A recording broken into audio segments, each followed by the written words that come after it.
Everyday life change by সূচনা চ্যানেলে সকল শিক্ষার্থীদের স্বাগত।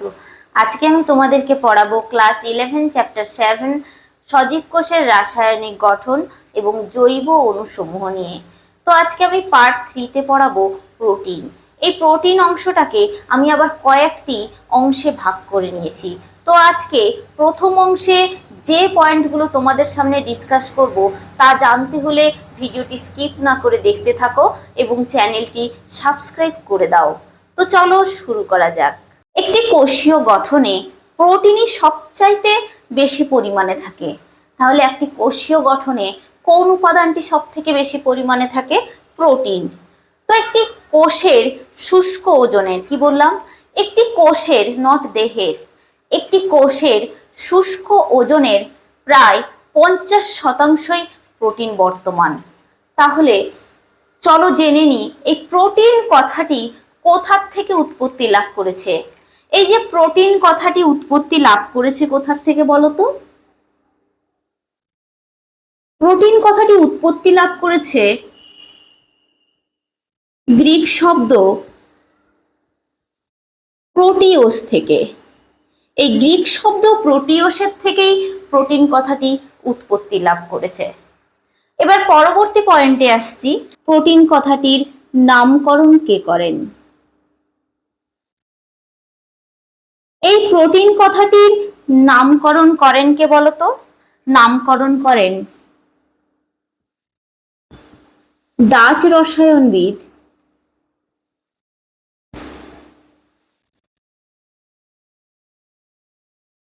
মাল্ডার 1838 খ্রিস্টাব্দে।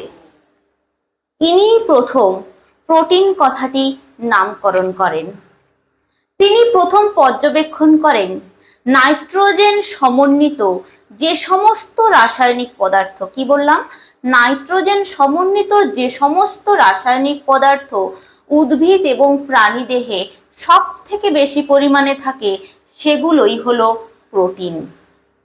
ক্লিয়ার? এরপরে আসছি প্রোটিন তাহলে কি কি রাসায়নিক উপাদান দ্বারা গঠিত।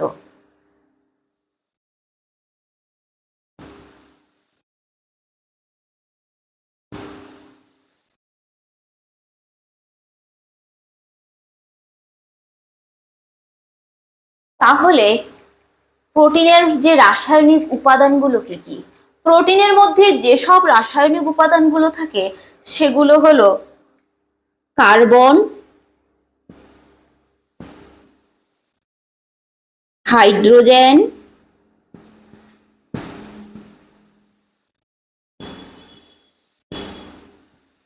Oxygen,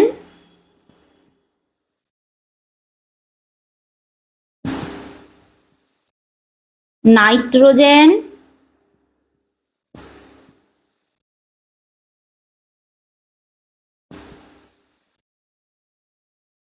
sulphur. ক্লিয়ার? তাহলে প্রোটিনের মধ্যে কার্বনের পরিমাণ কতটা থাকে? প্রোটিনের মধ্যে কার্বনের পরিমাণ থাকে 50 to 55%। হাইড্রোজেনটা কি পরিমাণে থাকে? হাইড্রোজেন থাকে 6 to 7.3%। অক্সিজেন কতটা পরিমাণে থাকে? অক্সিজেন থাকে 90 to 24%। নাইট্রোজেন কতটা পরিমাণে থাকে? নাইট্রোজেন থাকে 10 to 19%। সালফার কতটা পরিমাণে থাকে? সালফার থাকে 0 to 4%। ক্লিয়ার? তাহলে প্রোটিনের রাসায়নিক উপাদানগুলো হলো এগুলোই, carbon, hydrogen, oxygen, nitrogen, sulphur. প্রোটিনের রাসায়নিক উপাদানগুলো আমরা জানলাম। এরপর আমরা কিভাবে সংজ্ঞায় উপনীত হব চলো জেনে নিই। প্রোটিনের রাসায়নিক উপাদানগুলো কি কি তাহলে আমরা লিখে ফেলি। Carbon, hydrogen, oxygen, nitrogen. তাহলে আমরা বলবো কার্বন, হাইড্রোজেন, অক্সিজেন, নাইট্রোজেন সহযোগে গঠিত অ্যামিনো অ্যাসিডের মনোমার কি হবে? অ্যামিনো অ্যাসিডের মনোমার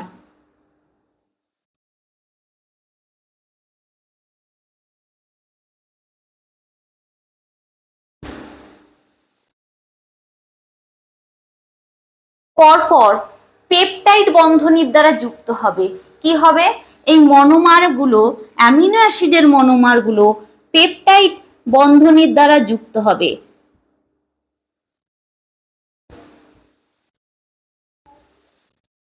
এই পেপটাইড বন্ধনীর দ্বারা অ্যামিনো অ্যাসিডের মনোমার যুক্ত হয়ে জটিল জৈব যৌগ অর্থাৎ পলিমার গঠন করবে। কি গঠন করবে? জটিল জৈব যৌগ।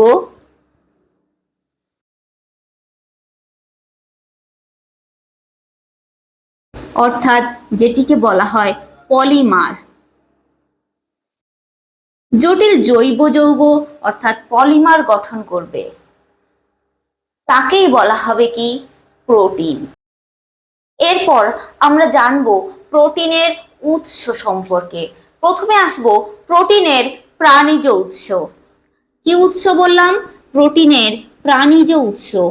প্রোটিনের প্রাণীজ উৎসগুলো কি কি? মাছ, মাংস, দুধ, ডিম, এগুলো হলো প্রোটিনের প্রাণীজ উৎস। ক্লিয়ার? এরপরে আসছি প্রোটিনের উদ্ভিজ উৎস কোনগুলো। প্রোটিনের উদ্ভিজ উৎসগুলি হলো সয়াবিন,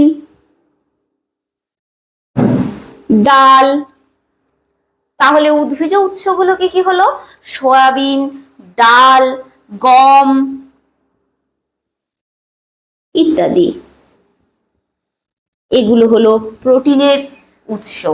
তাহলে প্রোটিনের প্রাণীজ উৎস এবং উদ্ভিজ উৎস বুঝতে পারলে? এরপর যে পয়েন্টটি আমি তোমাদের সামনে ডিসকাস করব সেটি হলো প্রত্যেক দিন আমাদের প্রোটিন কতটুকু লাগে। একজন প্রাপ্তবয়স্ক ব্যক্তির, কার বললাম? একজন প্রাপ্তবয়স্ক ব্যক্তির তার দেহের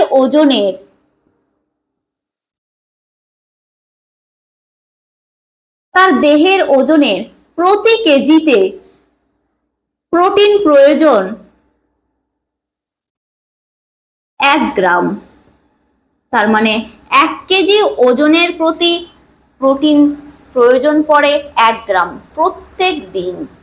1 গ্রাম পার ডে। ক্লিয়ার?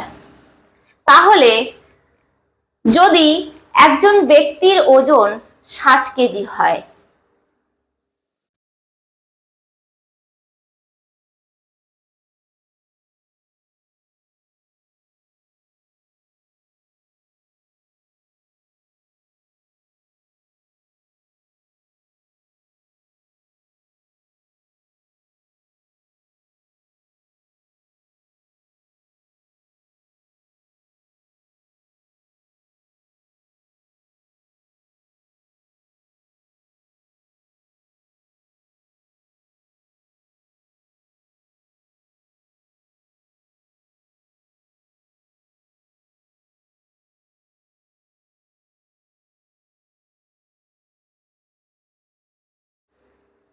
তাহলে এবার তোমরাই বলো, যদি একজন ব্যক্তির ওজন 60 কেজি হয়, কি বললাম? একজন ব্যক্তির ওজন যদি 60 কেজি হয়, তাহলে তার দৈনিক প্রোটিনের প্রয়োজনীয়তা কতটা? কতটা পরিমাণে তার প্রোটিন প্রয়োজন হবে যদি 60 কেজি ওজনের লোকের ওজন হয়? অর্থাৎ একজন ব্যক্তির ওজন যদি 60 কেজি হয়, তাহলে তার প্রত্যেক দিন প্রোটিন কতটা প্রয়োজন হবে?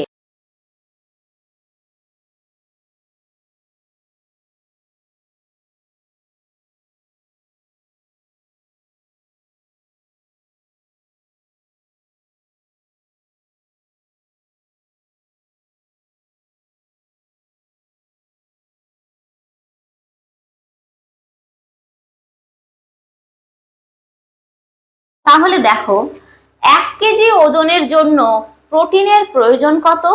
1 গ্রাম। 1 কেজির জন্য কত প্রয়োজন? 1 গ্রাম। ক্লিয়ার? তাহলে 60 কেজির জন্য কত প্রয়োজন হবে?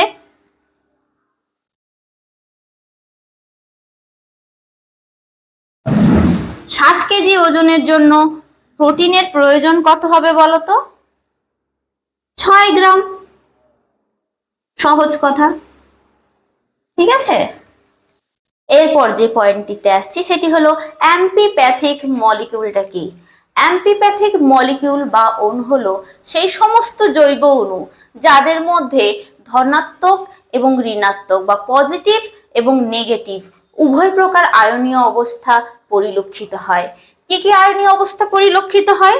পজিটিভ এবং নেগেটিভ, এই দুই ধরনের আয়নীয় অবস্থা পরিলক্ষিত হয় যে সকল জৈব অণুগুলোর মধ্যে, তাদের বলা হয় অ্যাম্পিপ্যাথিক অণু।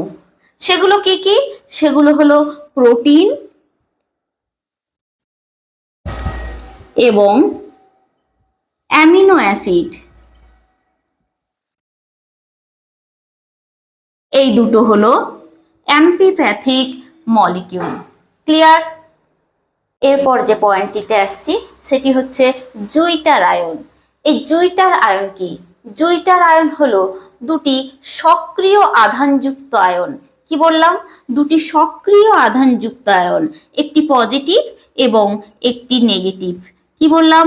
দুটি সক্রিয় আধানযুক্ত আয়ন যা কোনো রাসায়নিক পদার্থকে কি করে? যা কোনো রাসায়নিক পদার্থকে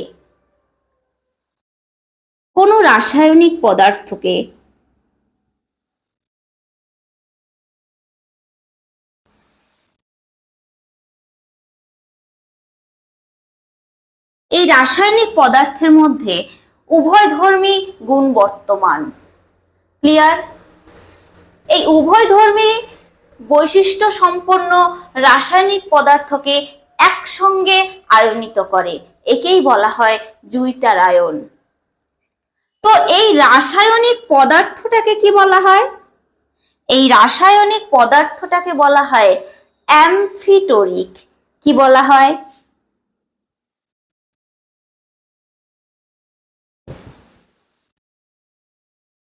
এই অ্যামফিটোরিক বলা হয় রাসায়নিক পদার্থটাকে। ক্লিয়ার? তো এই অ্যামফিটোরিক কি?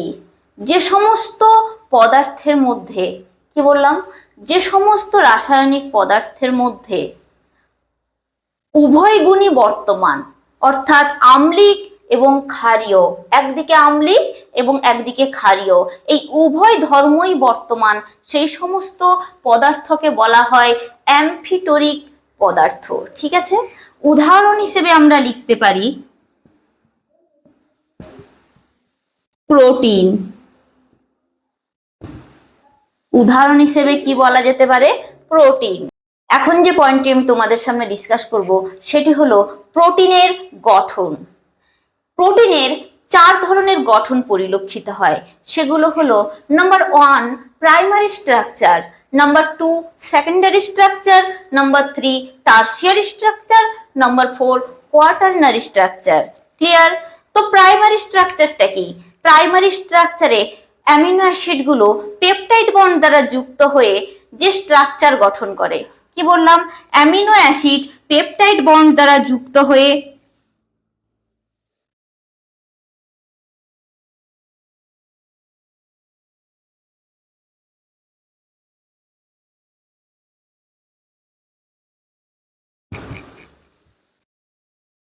এই পেপটাইড বন্ডের দ্বারা অ্যামাইনো অ্যাসিড গুলো পরপর যুক্ত হয়ে গঠন করে প্রাইমারি স্ট্রাকচার। নাম্বার 2 হচ্ছে সেকেন্ডারি স্ট্রাকচার। এই সেকেন্ডারি স্ট্রাকচারটা কি? অ্যামাইনো অ্যাসিড গুলো হাইড্রোজেন বন্ড সৃষ্টির মাধ্যমে কি করে? অ্যামাইনো অ্যাসিড গুলো কি সৃষ্টি করে? হাইড্রোজেন বন্ড বা হাইড্রোজেন বন্ধনী সৃষ্টি করে। এই হাইড্রোজেন বন্ড সৃষ্টির মাধ্যমে কি করে? আলফা হেলিক্স এবং বিটা প্লেটেড গঠনের সৃষ্টি করে। এই দুই ধরনের গঠনের সৃষ্টি করে। ঠিক আছে? নাম্বার 3 তে আসছি টারসিয়ারি স্ট্রাকচার। প্রোটিনের টারসিয়ারি স্ট্রাকচারটা কি? গৌণ গঠন যখন সৃষ্টি হয়, অর্থাৎ প্রোটিনের যখন সেকেন্ডারি স্ট্রাকচার সৃষ্টি হয় তখন তা আবার পুনরায় পেঁচিয়ে তৈরি করে কি? ত্রিমাত্রিক গঠন কি সৃষ্টি করে? ত্রিমাত্রিক গঠনের সৃষ্টি করে। ক্লিয়ার? এরপরে আসছি 4 নম্বরে কোয়াটারনারি স্ট্রাকচার। এই কোয়াটারনারি স্ট্রাকচারটা কি? এই ত্রিমাত্রিক গঠনে হাইড্রোফোবিক মিথস্ক্রিয়া ঘটে এবং কিসের মিথস্ক্রিয়া ঘটে? হাইড্রোফোবিক।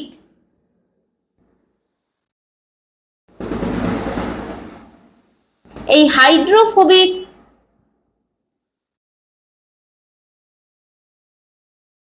মিথস্ক্রিয়া ঘটে। এছাড়াও হাইড্রোজেন এবং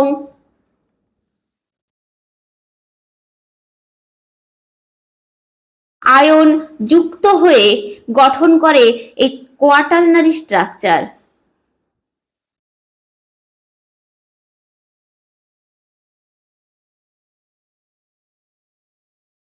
কি গঠন করে? Quaternary structure. তাহলে ভিডিওটি আজকে এখানেই শেষ করলাম। কারোর যদি কোনো প্রশ্ন বা কোয়ারি থাকে অবশ্যই কমেন্ট সেকশনে লিখে পাঠাও এবং চ্যানেলটি লাইক, শেয়ার, সাবস্ক্রাইব করে পাশে থাকা বেল আইকনটি প্রেস করে দাও যাতে পরবর্তী নোটিফিকেশন তোমাদের কাছে পৌঁছে যায়। ধন্যবাদ।